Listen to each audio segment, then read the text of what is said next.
आपका नाम? मेरा नाम जावेद वजीर मसीह है भाई साहब गैर मुस्लिम। और मैं मज़ाहिब का तालिब इल्म हूँ और आपका बहुत बड़ा फैन हूँ। इसी तरह से मैं डॉक्टर इसरार अहमद साहब का भी फैन हूँ। भाई साहब आप और इन मुसलमान, सबसे बढ़कर भाई साहब मोहम्मद आप सल्लल्लाहु अलैहि मुसलमान, वसल्लम। आप मुसलमान है क्या गैर मुस्लिम है? जी मैं क्रिश्चियन हूँ। जी हाँ, जी जी हाँ, पूछ सकते हैं। मैं आखिरी नबी मोहम्मद सल्लल्लाहु अलैहि वसल्लम का भी बहुत बड़ा फैन हूँ और फॉलोअर हूँ। मैं एक दो बात करना चाहता हूँ। अगर हम सूरत मायदा में पढ़ते हैं तो उसमें जिक्र हुआ है कि जो नसारा है, जो मसीह हैं, ये ईमान में आपके बहुत करीब हैं। फिर उसके बाद मैं जिक्र करना चाहता हूं, जब आप पे बुरा वक्त आया, तोबा माजरत के साथ मैं लफ्ज लेता हूं, तो आपको एक मसीह बादशाह ने पनाह दी। उसके बाद मैं ये देखता हूं कि हजूर सल्लल्लाहु अलैहि वसल्लम जब अपनी जात में थे तो एक बेवा खातून थी जो आप रास्ते में से गुजरते थे तो आप पे वो कचरा फेंकती थी, लेकिन आप नीचे से देखते हुए मुस्कुरा के चले जाते थे। उसका क्या हुआ कि 2-3 दिन के बाद ये वाकया खत्म हो गया। उसके बाद आपने देखा कि ये क्यों नहीं हो रहा। जब आपने देखा कि वो बिस्तरे बीमारी पे पड़ी हुई है और आपने जाकर उनकी तीमारदारी शुरू कर दी और आपने भाई उनको आप खाना दिया। सवाल उसके सवाल आ रहा हूं ना भाई, इंटरप्ट क्यों कर रहे हो? मैं ये बात करना चाह रहा हूं कि मोहम्मद सल्लल्लाहु अलैहि वसल्लम जो है वो रहमतुल आलमीन हैं। वो जब बेवा ने देखा कि जिन्होंने मुझे भड़काया था वो तो कोई अब उनका पुरसाने हाल नहीं है, लेकिन हजूर सल्लल्लाहु अलैहि वसल्लम नबी कौनो मकान आखिरी नबी जो है सरवर कायनात है, रहमतुल आलमीन है, वो उनकी तीमारदारी करते हैं। वो आपके इस अमल को देखकर बशर्फ इस्लाम हो गई। आज मैं अपने मुल्क में देखता हूं कि मुझे मसीह होते हुए यहाँ नफरत की निगाह से देखा जाता है, जबकि उनको रहमतुल आलमीन कहा गया है। अगर हम अपने मसीहों के साथ वो रवैया नहीं रखेंगे जो हजूर सल्लल्लाहु अलैहि वसल्लम ने रखा है तो वो कैसे रहमतुल आलमीन हैं? भाई साहब का अच्छा सवाल है। उनका नाम जावेद मसीह है और उन्हें मिसाल दी मोहम्मद सल्लल्लाहु अलैहि वसल्लम जब साहबा ने हिजरत की तो अबिसीनिया के बादशाह ने उन्हें पनाह दी और जिक्र के एक औरत जो कचरा फेंकती थी, और वो कह रहे कि आज इस मुल्क में मुसलमान उनको नफरत की नज़र से देखते, अपने अल्फाज इस्तेमाल की नफरत की निगाह से देखते हैं। तो क्यों, जब अल्लाह के रसूल रहमतुल आलमीन हैं तो मुसलमान नफरत की निगाह से क्यों देखते हैं? कुरान में अल्लाह सुब्हानहू तआला फरमाते हैं सूरह माइदा में सूरह नंबर 5 आयत नंबर 82 में कि मुसलमान के सबसे करीब वो लोग हैं जो कहते हैं कि वो क्रिश्चियन हैं। ये कुरान की आयत है कि मुस्लिम से सबसे करीब वो लोग हैं जो लोग कहते हैं मैं नसारा हूं, आई एम अ क्रिश्चियन। ये कुरान की आयत है। और कुरान में 1/3 हिस्सा, 1/3 of the Quran, 1/3 of the Quran is address to, मुखातिब है या अहले किताब, या अहले किताब, कहो अहले किताब से, यहूद और नसारा से। तो 1/3 हिस्सा कुरान मजीद का तकरीबन अहले किताब से मुखातिब है। और आपका सवाल कि अल्लाह के रसूल रहमतुल आलमीन ने, बेशक है, कुरान की आयत है सूरह अंबिया सूरह नंबर 21 आयत नंबर 107, वमा अरसलना का इल्ला रहमतुल आलमीन, कि मोहम्मद सल्लल्लाहु अलैहि वसल्लम अल्लाह ने उन्हें रहमतुल आलमीन, रहमत बना के भेजा है सारे आलम के लिए, सारे इंसानियत के लिए। वो बेशक है, उस पर कई किताब लिखी गई। अगर आपको मुसलमान नफरत से देखते हैं उसकी वजह जानना जरूरी है। मुसलमान तो दूसरे मुसलमान को नफरत से भी देखते, नहीं देखना चाहिए, नहीं देखना चाहिए। अगर वजह एकदम सही है, मैं नहीं जानता हूं क्यों देखते हैं। अगर मैं एक शख्स को देखूंगा जो एक लड़की को छेड़ रहा है तो मुझे भी उससे नफरत आएंगी, चाहे वो मुसलमान हो, चाहे हिंदू हो, चाहे मसीह है। आप समझे ना? तो उस वक्त मुझे हिदायत दी गई है, अगर एक इंसान कोई खवातीन या कोई लड़की का बलात्कार कर रहा है या जिना बिल जब्र कर रहा है तो रहमत क्या कहती है? अरे रहमतुल आलमीन, क्या बोलेंगे? सलाम अलैकुम बोलेंगे आप उसको? क्या कहेंगे? अगर आप बलात्कार देख रहे, जिना बिल जबर हो रहा है, अब क्या कहेंगे? मैं मुसलमान हूं, अस्सलाम वालेकुम। अल्लाह के रसूल की हदीस है, अगर कोई बुरा चीज देखते हैं तो हाथ से रोको, हाथ से नहीं रोक सकते तो जबान से रोको, जबान से नहीं रोक सकते तो दिल में कोसो। ये मिसाल दे रहा हूं मैं नहीं कहता हूं कि आप बुरे इंसान है, मैं नहीं कहता हूं कि आप गलत काम कह रहे, लेकिन अगर कोई मुसलमान, मैं आपको नफरत की नजर के देख रहा हूं, जावेद भाई मैं आपसे मोहब्बत करता हूं, जावेद भाई मैं आपसे मोहब्बत करता हूं, on the microphone please, on the microphone, I love you too. खलास। तो आप ये जनरल स्टेटमेंट देना कि मुसलमान मुझसे नफरत करते हैं, मेरे लिए गाली हो गई ना।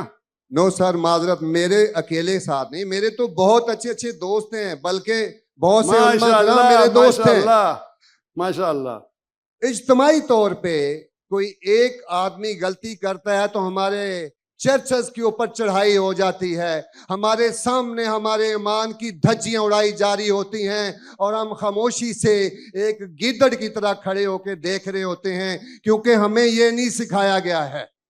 मैं इज्तमाई बात कर रहा हूं।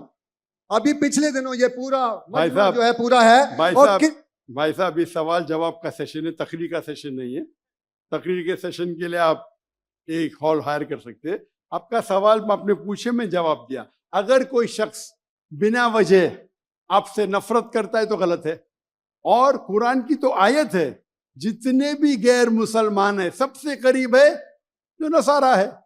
अगर आप कुछ गलत काम किए और कोई नफरत करता है, वो भी कुरान की आयत है। कुरान की आयत है सूरा नंबर 41 आयत नंबर 34 सूरह फुसिलत चैप्टर 41 वर्स 34। अगर कोई आपके साथ बुरा बर्ताव करता है उसका बदला अच्छाई से दो। जावेद भाई मैं आपसे बात कर रहा हूं, अगर कोई आपसे बुरा बर्ताव करता है तो कुरान फरमाते, अल्लाह ताला फरमाते, उनसे अच्छा बर्ताव करो। आपको क्या पता कि आपका दुश्मन आपका दोस्त बन जाएगा। ये कुरान की आयत है, सूरह फुसिलत सूरा नंबर 41 आयत नंबर 64। तो अगर कोई मुसलमान कुरान पे अमल नहीं करता है तो वो नॉन प्रैक्टिसिंग मुस्लिम होगा। मतलब हर मुसलमान तो मैं नहीं कह सकता अच्छा है, और अगर कोई एक शख्स कोई गलती करता है, आप जैसा कहे कि पूरे कौम पे चढ़ाव करना बिल्कुल गलत है, इस्लाम में भी नहीं है। अगर कोई एक शख्स गलती करता है और वो सजा का हकदार है, उसको सजा मिलना चाहिए, उसका मतलब नहीं पूरी कौम। इनफैक्ट अगर आप हिस्ट्री पढ़ेंगे, आप तारीख पढ़ेंगे, आप तारीख में पढ़ो, चाहे वो 6वीं सदी की हो, 7वीं सदी की हो, 8वीं सदी की हो, आप देखेंगे सबसे महफूज अगर कोई जनरल दीन को फॉलो करने, वो इस्लाम के रूल में। इस्लाम अगर रूल कर रहा है उस शहर को, तो जितने गैर मुस्लिम थे वो अपने आप को महफूज समझते थे। क्यों? इस्लाम में है कि आपको इस्लाम कबूल करने का करो, नहीं करने का नो प्रॉब्लम, एक जजिया दो। ये जजिया कुछ बड़ी अमाउंट नहीं, आपकी इनकम टैक्स से बहुत कम है। जजिया मतलब आप मानते हैं कि ठीक है आपको इस्लाम नहीं कबूल करने का, लेकिन मैं आपके अंदर पना चाहता हूं, तो जिजिया टैक्स आप देते, आप कबूल करते, और जब जिजिया टैक्स देते आपको प्रोटेक्शन मिलता है।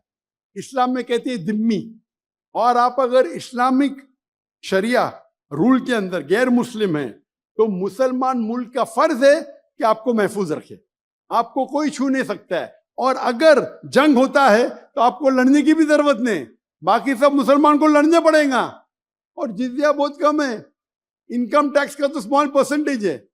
इसीलिए अगर आप हिस्ट्री पढ़ेंगे, जब सलाउद्दीन अय्यूबी ने कॉन्स्टेंटिनोपल पे हमला किया, उस वक्त जो क्रिश्चियंस थे, ईसाई मजहब में कई फिरके थे, ऑर्थोडॉक्स, प्रोटेस्टेंट, कैथलिक्स, खुद ईसाई लोग अपने बाकी ईसाई भाइयों से उनका कत्ल करते थे।